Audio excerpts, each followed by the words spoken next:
My name is Amy Johnson. I used to live with my husband, Michael, and our 5-year-old daughter.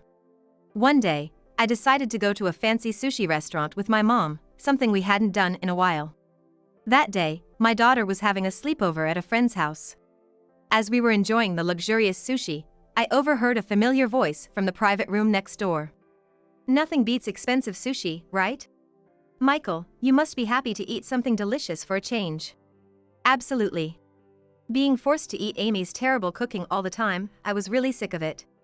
Thanks for treating me to such delicious sushi. Wait, that voice! My mom and I stopped eating and looked at each other.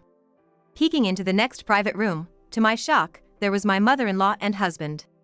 They were ordering only the expensive items, eating with their elbows on the table. So it is Michael and Mom! Yes, and to speak ill of a daughter-in-law behind her back, that's just rude. They always throw snide remarks at me even when I'm around, so it's nothing new. I responded with a wry smile. Michael is 3 years older than me and works at a major corporation. I, on the other hand, quit my job to become a full-time housewife after getting married. It was the wish of my husband and mother-in-law that I become a housewife. Right after our marriage, my mother-in-law started pressuring me to have children soon.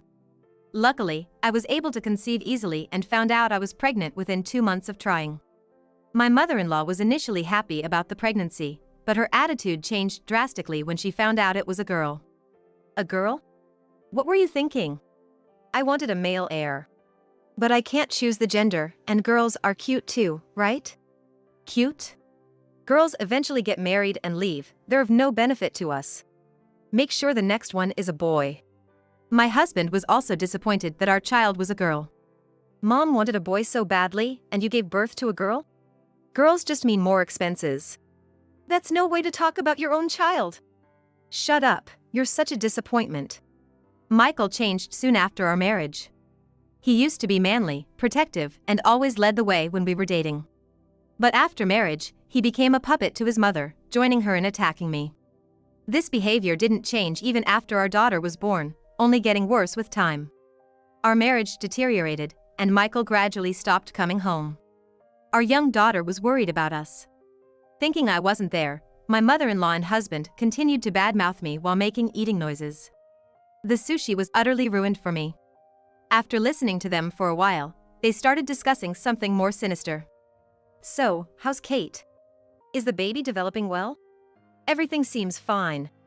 I can't wait to see my son's face. That's great. Unlike some failures, she got pregnant with a boy on her first try. Maybe it's because she's young. Could be. There's nothing better than a young woman. I'm looking forward to starting a new life with my young lover and the baby next year. I'm excited about the new house. I wonder how Amy would react when she finds out Michael has a son. She'll probably be so upset. But no matter what she says, I'll choose Kate. Hearing their conversation, tears naturally started to flow from my eyes. Though I had sensed their lack of interest in me, I never imagined they were cheating. Let alone that there was a pregnancy involved. My mind went blank. My mom was gently holding my hand right in front of me. She was glaring sharply at the private room where the two of them were. Those two, they're unforgivable. They're planning to take over our new home, aren't they? That's incredibly audacious. We had been planning to move when our daughter started elementary school and were in the midst of building our own home. The land for the house was provided by my father, who works in real estate at a family discount. He also managed to get a construction company he knows to build the house at a lower cost. It seemed that my husband and mother-in-law intended to live in that house with his mistress. Lucky us for getting the house cheaply, thanks to her father. Living in a new house with a young lover is just the ultimate happiness, isn't it? Don't forget about me, of course. I know, Mom. I'll give you what would have been Amy's room. It's got great sunlight, you'll definitely like it. I'm looking forward to it. I can't wait to see my grandson. A child with Kate will surely be handsome. That's right. A child of mine and Kate's will definitely have a bright future. In this manner, they continued their cheerful conversation. Hearing their conversation, I couldn't stop my tears and lost my appetite, so we decided to leave the restaurant. It turned out that my mom had recorded their conversation, perhaps as evidence. Afterwards, I didn't return home but went back to my parents' house with my mom. She comforted me gently as I broke down in tears. It must have been tough for you. Mom, I'm sorry. Why are you apologizing, Amy? The ones at fault are Michael and his people who betrayed you, not you. I can't forgive them for making my precious daughter suffer. I'm sorry, Mom. I might not be able to continue with Michael, I said in a low voice. My mom then gently stroked my head with a kind smile. That's good. I was worried about what to do if you wanted to continue your married life with Michael. If things kept going as they are, Michael would likely initiate a divorce in a way that puts you at a disadvantage. Maybe even demand alimony. What? But I didn't cheat. But now that you know you've been betrayed, you can take the initiative. Don't worry, I'm here with you, she said with a smile. My mom has always been a dependable person. She was assertive when I faced harassment at school. I've always admired her since I was young. So, I decided to proceed with the divorce advantageously and hired a detective agency to investigate. My foolish husband, thinking I was completely oblivious, was openly cheating. Additionally, I decided to gather evidence myself and planted a voice recorder in his car. Every Saturday, he would leave the house claiming to hang out with colleagues. I was sure he was meeting his mistress on those days, so I set it up then. It was incredibly easy to gather evidence. Hearing those recordings, I realized how much I was looked down upon. Are you sure your wife isn't getting suspicious about us meeting every week on the same day? Don't worry about it. She believes everything I say. I'm sure I can easily fool her about alimony and child support. I don't want to give those women a single penny. Yeah, that makes sense. We have our future life to think about. The old hag can just drop dead for all I care. You really say some terrible things. But Michael, you always say that too. I should have never married that awful old woman. Why did you marry her in the first place? I saw her photo, and to be honest, she's not even pretty. I must have been out of my mind back then. If I'd met you earlier, I wouldn't have given a woman like that a second glance. I'm so happy. I love you, Michael. I love you more than anything in the world too. After that, they probably got intimate in the car. I could hear the vivid sounds and had to stop the recording abruptly. Listening to this, my sadness disappeared, replaced only by anger. They completely looked down on me, but of course, I had no intention of letting them have their way. I continued to gather evidence with my parents' help. After receiving additional proof from the detective agency, I was ready to confront my husband about a divorce. I told my husband and mother-in-law that I needed to discuss something important and called them. My parents offered to accompany me, but I decided to confront them alone. This was my problem, and I wanted to resolve it myself. When the two of them showed up, they looked annoyed. What's this important talk about? We're not so free to attend to your whims. Yeah, you're interrupting our day off. I had plans for a lunch date with friends. I'm sorry. I just really needed to talk to you. So what is it? Make it quick. I handed my husband the divorce papers with a serious expression. My name was already filled in. For a moment, they were speechless. What's this all about? Why are you bringing up divorce? I can't continue with you anymore. Please divorce me. Upon hearing this, my mother-in-law burst into laughter, followed by my husband. What are you talking about all of a sudden? Divorce me? You know you can't live without me. Exactly. Know your place. I'd understand if Michael wanted a divorce, but it's ridiculous coming from you. It doesn't matter who initiates the divorce, does it? And without Michael, how do you plan to live? You're just a housewife, and he's been supporting you financially. Are you planning to live homeless with your daughter? Homeless mother and daughter, huh? That would be quite a sight. They began to mockingly laugh at me and my daughter. Seeing them like that, I almost lost my composure, but I held back. I declared to my husband, I will be demanding alimony from Michael. And of course, child support as well. What? What are you talking about? I can understand child support, but why should I pay alimony? Don't you understand what alimony means? This is why I can't stand uneducated women. Of course I know what alimony means. I'm not that ignorant. So, how exactly are you planning to get alimony from me? Give me a convincing explanation. Michael, you're having an affair with a woman named Kate, right? And she's pregnant with your child. Mentioning the mistress's name caught my husband and mother-in-law off guard. They clearly didn't expect that I knew about the affair. But they weren't the type to give in just because of that. What? You knew about Kate? You admit to the affair? Yeah, I admit it. But it's your fault you were cheated on. Why is it my fault? Then my mother-in-law started talking. It's because you only gave birth to a girl. You didn't try hard enough for a second child. If you had just gotten pregnant with a healthy boy, Michael wouldn't have left you. It wasn't that I didn't try, I couldn't. After our daughter was born, Michael didn't help with childcare or housework at all. How could I even think about having another child under those circumstances? Especially when it was my first time raising a child. What nonsense is this girl talking about? Childcare and housework are a woman's job. You're wrong to rely on a man like Michael. Maybe your attitude is why he got fed up with you.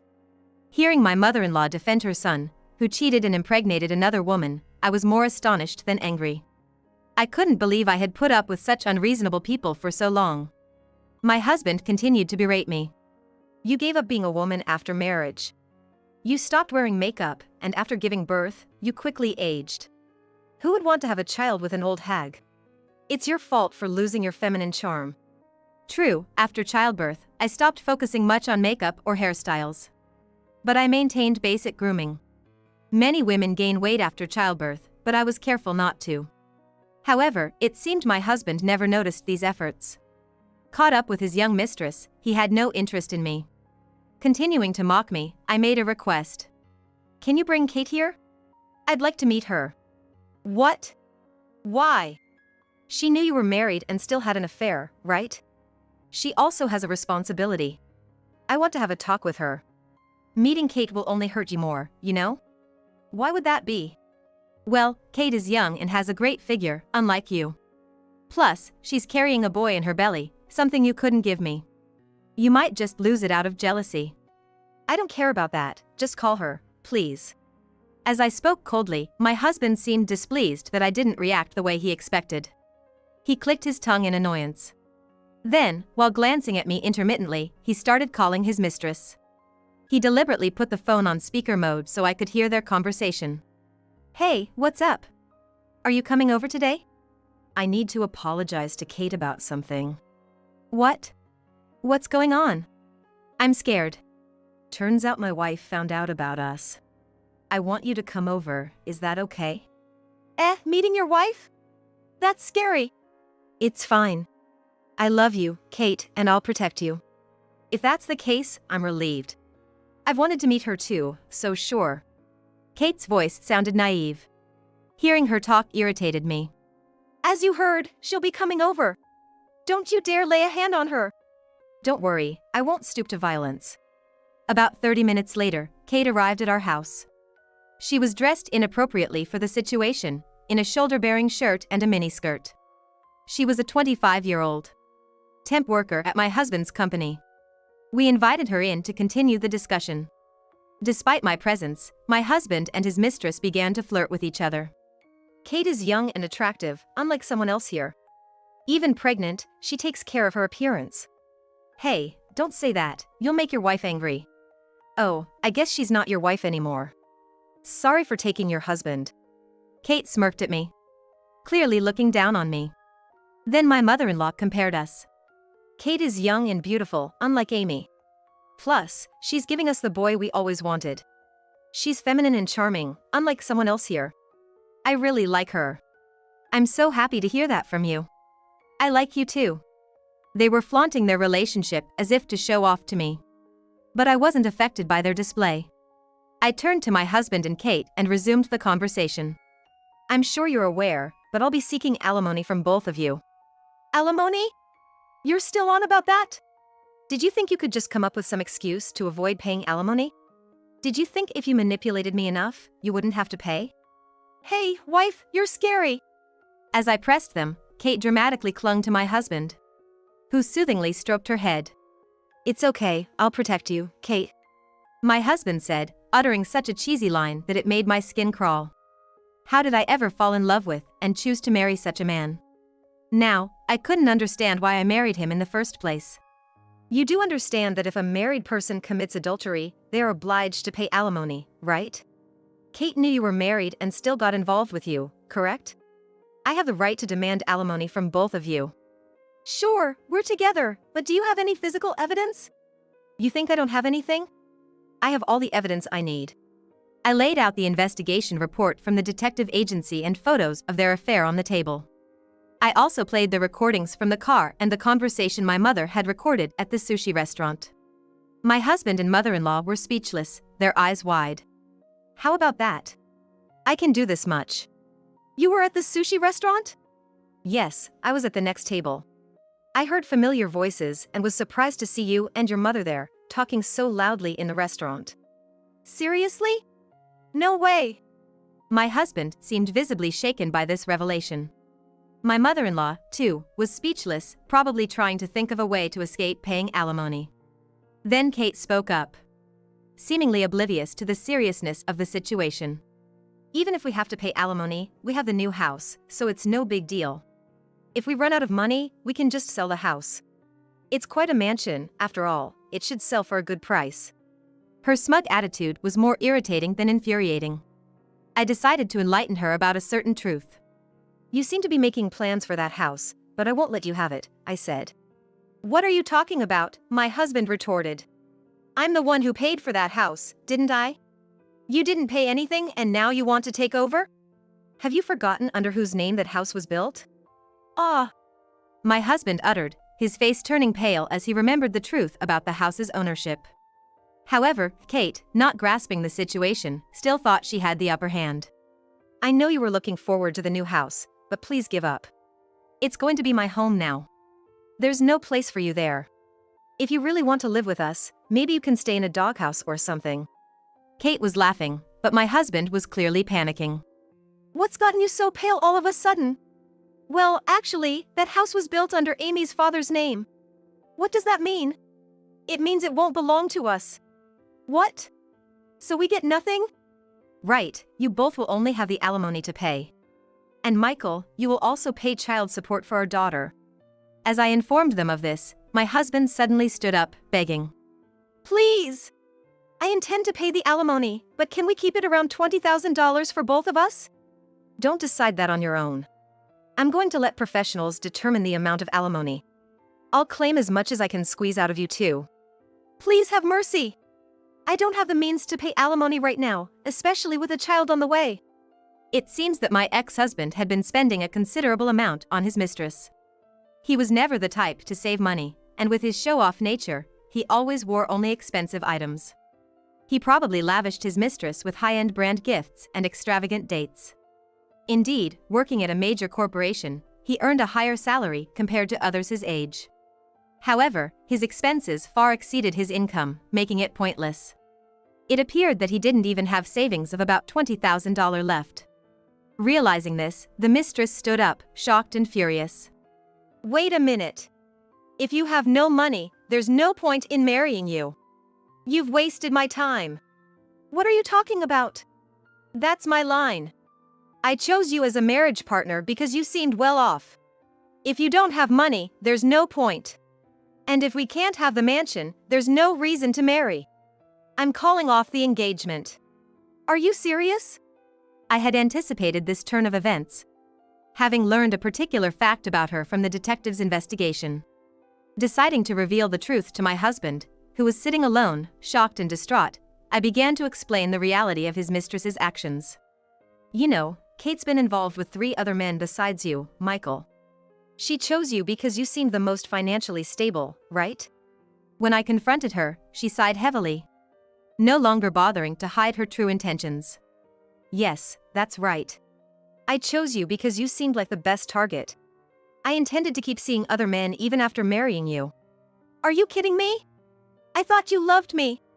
I did like your lavish lifestyle.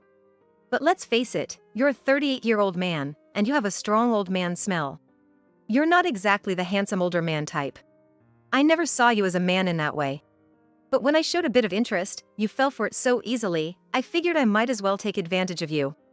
What is that supposed to mean? Hearing her true nature, my husband looked utterly betrayed, tears streaming down his face. Then, my mother-in-law spoke up. But the child in your belly is Michael's, right? You'll give us the son, won't you? Honestly, I'm not sure if the child is Michael's. My intuition tells me it's more likely to be Kyle's child. But, of course, we won't know for sure until we check. Is that true? Well, I have nothing more to say, so I'll be leaving now. With that, the mistress abruptly ended the conversation and left the house. My husband remained, crying with his head in his hands. After he stopped crying, with red eyes, he turned to me and appealed. I was deceived by her. Can we just forget about the divorce? I promise I won't betray you again. Now you say this? You never cared about me or even looked at our daughter. What are you talking about? I'll take care of both of you from now on. You're just scared of being alone. Sorry, but I have no intention of remarrying you. After hearing your conversation at the sushi restaurant, I was completely disillusioned with both of you. I had my doubts about you two for a long time. As I firmly rejected him, he started crying again. His emotions seemed out of control after being discarded by his mistress. Then my mother-in-law interjected. He's willing to try again, just go along with it. You're better off with Michael's income, aren't you? If you divorce now, remarrying will be difficult. Just drop this divorce nonsense. You both betrayed me first. I'm fed up with a cheating husband and a malicious mother-in-law. I'm tired of dealing with you two directly. Let's handle the rest through lawyers. I'm going back to my parents' house. Wait, just wait a minute, my mother-in-law called out. But I shook off her hand and left the house. Wait, I want to live with you and our daughter. My husband pleaded, grabbing my leg, his face tear-streaked and distraught. I couldn't bear to look at his pitiful state. Goodbye. Enjoy your time with your mother, I said and left the house I had lived in for so long. With the help of a lawyer, the divorce was finalized. I claimed a lump sum in alimony from my husband and his mistress. Of course, I also demanded child support from my husband for our daughter. This was arranged to be a fixed amount paid monthly. The mistress, having no money, had her parents pay the alimony. She was scolded severely by them and left her job to return home. After giving birth, she lived under her parents' watchful eyes. Though she was as she was, her parents seemed decent. Knowing the child wasn't suffering brought me relief. My ex-husband continued to work, unable to quit due to his debts from the alimony payments. My ex-husband couldn't quit his job easily due to the debts incurred from the alimony payments. His affair with the temp worker, naturally, became known at work, leading to him being regarded coldly by his colleagues. He started making frequent mistakes at work, and as a result, his salary was nearly reduced by about $1,800. Moreover, for some reason, he blamed my mother-in-law for our divorce and severed ties with her. Since my mother-in-law had been receiving about $1,800 in support from my ex-husband each month, she faced financial difficulties once this support stopped. She had to start working part-time as her pension wasn't enough. As for me, I moved into the newly completed house with my parents. My daughter was overjoyed to live with her beloved grandparents. While raising my daughter, I began helping with my father's business. Now, I am living a stress-free and happy life. In the future, I hope to continue enjoying peaceful and bright days with my loving parents and daughter.